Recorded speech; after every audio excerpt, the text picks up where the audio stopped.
Ok, si on parle de rappeurs au cinéma, le premier nom qui ressort est souvent Ice Cube. Et avec plus de 33 apparitions dans divers longs métrages à la qualité variable, allant du stoner culte au film d'action, à la comédie pour enfants, c'est plutôt normal qu'il se soit établi comme l'une des figures les plus populaires du rap au cinéma. And sometimes I get angry.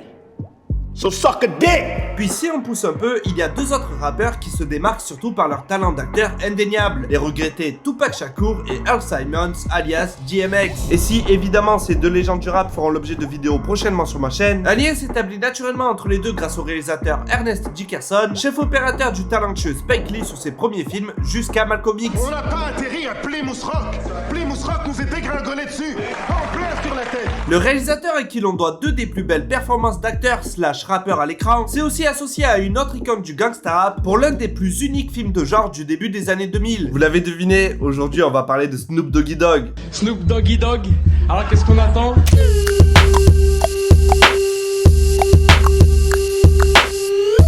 Donc Bones est un film d'horreur sorti en mai 2002 en France. Doté d'un budget de 16 millions de dollars, il en a rapporté seulement 8 au box-office mondial. Imaginez que ce film a fait seulement 65 254 entrées en salle sur notre territoire, soit 10 fois moins que le Raid. Pourtant, Bones possède des qualités indéniables sur lesquelles je vais revenir plus tard. Mais avant d'arriver à ça, et vu qu'à l'époque vous avez préféré aller voir 3-0 à la place... Ça me casse les couilles! Stop, s'il vous plaît, plus de Laurent Dutch. Revenons d'abord sur l'histoire de Jimmy Bones. Voici l'histoire de Jimmy Bones, cœur de pierre noire, roi de la zone. Et dorure partout comme le roi du Siam, une bagnole de fou, une lame et un diable. Tu veux de la dope? Pas besoin. Je plane au naturel. Je dirais même au surnaturel. L'histoire se concentre sur un groupe de jeunes mené par un certain Patrick qui veut faire comme son papa et devenir un entrepreneur. Pour cela, il décide d'acheter une vieille maison dans un quartier malfamé et la transforme avec ses amis en boîte de nuit. On est patron. Ouais! Jusqu'à là, c'est la gentrification, tout est plutôt normal. Oh cool, du surnaturel, merci. Évidemment, la vieille bicoque est tentée par un esprit vengeur, celui de Snoop Doggy Dogg, alias Jimmy Bones, un gangster ayant fait fortune dans les années 70 avec les paris illégaux et assassiné lors d'un deal qui a mal tourné car il a refusé que le crack se répande dans son quartier. Oui, parce que le crack c'est de la merde, mais le surnaturel... c'est cool! Amant de la légendaire Pam Grier, alias Pearl, celui-ci trouve la mort d'une manière ultra violente que l'on découvre dans un flashback vers le milieu du film. Et s'ensuit les erreurs habituelles d'un bon film d'horreur. On s'incruste dans sa maison, on lui pique son diamant, et surtout, on nourrit son chien, véhicule de l'âme damnée de Jimmy, qui reprendra des forces tout le long du film jusqu'à sa résurrection. Les erreurs typiques, et je suppose même qu'ils lui ont chouré sa weed. Parce qu'une fois réveillé, l'esprit vengeur va chercher à rétablir la justice à sa manière. Tire dessus.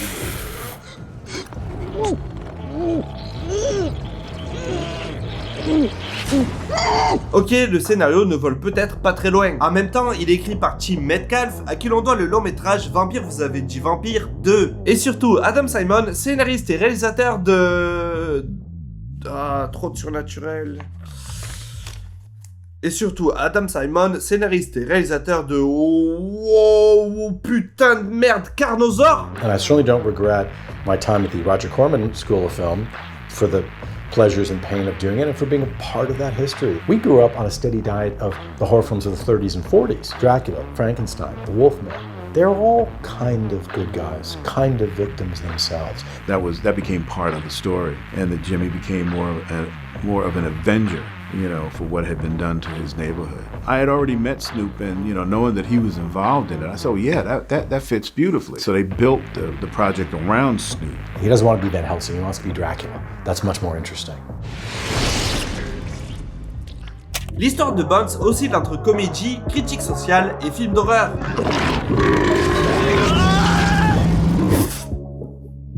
Oh, je déteste quand j'en ai sur la langue.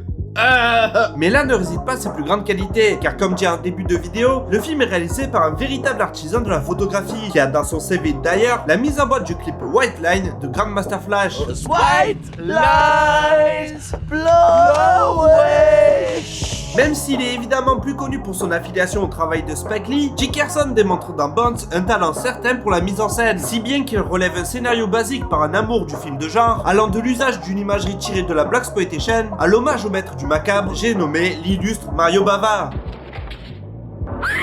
De son utilisation des couleurs vives, aux effets spéciaux qui font certes cheap au premier abord mais qui profitent d'une sensation cauchemardesque très efficace, Bones transpire le cinéma d'horreur déviant des années 70 pour le plus grand bonheur de nos yeux de cinéphiles avertis. Si tu aimes le mélange des cultures, tu ne vas pas être déçu, ma jolie.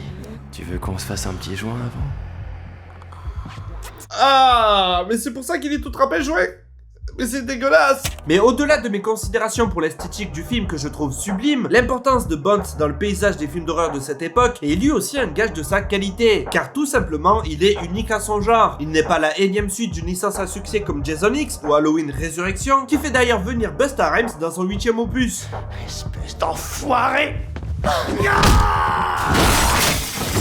Il n'est pas non plus un de ces succès surprises venus du Japon, ou encore un de ces hommes invasions paranoïaques comme Panic Room ou La Prison de Verre. Non, Bones est avant tout un pur hommage à un cinéma de passionnés, ancré dans la pop culture grâce à des thématiques profondes. C'est parce que Bones s'appuie sur 30 ans de cinéma afro-américain qu'il peut se permettre d'être léger dans son scénario et pourtant avoir quand même une mise en scène lourde de sens. Ses liens avec un cinéma conspué par les critiques de leur époque, mais salué par nos contemporains modernes, rappellent à quel point la diversité des points de vue est importante dans le cinéma. Loin du mercantilisme des productions Blumhouse qui ont remis au goût du jour un cinéma d'horreur venant des personnes de couleur, Bones a été un essai non concluant qui mérite pourtant qu'on porte sur lui une lumière dont il n'a malheureusement jamais bénéficié. The studio marketing departments, you know, they have their formulas, but they treat every film the same way. It's, you know, some films need special treatment, and this film needed special treatment. And it's about what those kids unleash by wanting to ask questions that their parents don't want them to ask about. Where did we really come from? What happened in that neighborhood? Why don't we live in that neighborhood?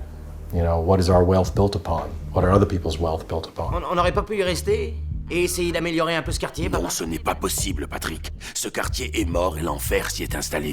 Puis il y a Snoop Dogg. Sérieux, j'ai besoin de plus argumenter que ça. Snoop est magistral dans le rôle de Jimmy Bones. C'est clairement un boogeyman marquant de par son style façon Blackula version pimp, mais aussi son histoire qui semble être riche au-delà de ses scènes dans le long métrage. Le personnage véhicule de par son seul rejet du crack comme moyen de subsistance, un amour de sa communauté et de ses origines, avec un message fort, appuyé par une mort traumatisante à la manière d'un Candyman. Mais iconisé par la légende Snoop Dogg, Bones fascine aisément n'importe quelle personne qui a grandi avec au moins un de ses tubes. Le charisme et le professionnalisme dont fait preuve Snoop dans ce film est exemplaire. Et d'un côté, c'est dommage qu'il n'ait pas eu une véritable carrière d'acteur comme Ice Cube. I gotta tell you this. You've never seen anything until you see Snoop blush. And we made Snoop blush one day. That's when he kissed Pam Grier for the first time. You up? You know, he goes in and they're like, you know, they're into it. And I just let it roll, let it roll, let it roll. And I said, cut. And you just did this like... I couldn't believe it, cuz. Which was amazing. Alors oui, on avait pu le voir en vautour dans Les Fumistes, en chaise roulante dans Training Day, en bad guy dans Baby Boy, ou en duo avec Dr. Dre, et surtout en Huggy les Bantuos dans Starkey Edge. Non, là ça marche pas. Snoop en balance? J'y crois pas. Et bref, je peux continuer facilement pendant des heures, vu qu'il a joué dans bon nombre de DTV plus ou moins bons, et qu'il a fait des voix dans une trouzaine de films, dont Zigzag, Les Talons Zébrés. Stay here and watch the palace for shizzle. Mais Snoop n'a plus eu de rôle aussi important et évocateur que celui de Jimmy Bones à mes yeux. Dépassé par son statut de légende de la musique, il n'est plus qu'utilisé qu'un simple caméo de luxe, là où pourtant il a le talent de faire bien plus. C'est d'ailleurs peut-être pour ça qu'il se régale davantage dans des films d'animation, comme le génialissime Turbo, dont je pourrais parler des heures, mais ici n'est pas le sujet. Malheureusement. Le genre horrifique est très souvent porteur de sens et d'idéologie politique qui s'affirme davantage dans ce genre de petite production. D'ailleurs, les scènes coupées du long métrage montrent bien que le film était plus politique à l'origine. One of the most interesting things for me about Bones, which was diminished when it was recut by the studio, was the love story between Pam and Snoop. We wanted to just make a good African-American horror film. And you know, even with that, we wanted to end it unresolved. C'est pour cela que je vous encourage vivement à vous jeter sur Bones, qui est pour moi une pépite à découvrir ou à redécouvrir, tant le passage du temps semble le magnifier davantage. Et vous pouvez y aller en VF, où l'on a l'excellent Alexis Thomasia en Snoop Dogg, mais aussi Christophe Lemoine en Patrick, qui tend à être agaçant très souvent, là où en VO, Khalid Kane est plutôt crédible. Puis il y a Pam Grier, Michael Chiwes alias Jarod le Caméléon, Clifton Powell, ou encore Ricky Harris, ce qui apporte un joli paquet de second couteau au casting. Vous y verrez un film comme vous en avez rarement vu, important à sa manière, mais mais surtout tellement sous-coté que je me devais de lui rendre justice. Et si ça vous a plu et que vous voulez pousser le sujet plus loin, je ne peux que vous conseiller le documentaire Horreur Noire qui revient sur les origines du cinéma d'horreur afro-américain. C'était Ace Modé, à la prochaine. La la la la la la la la la la la la la la la la la la la la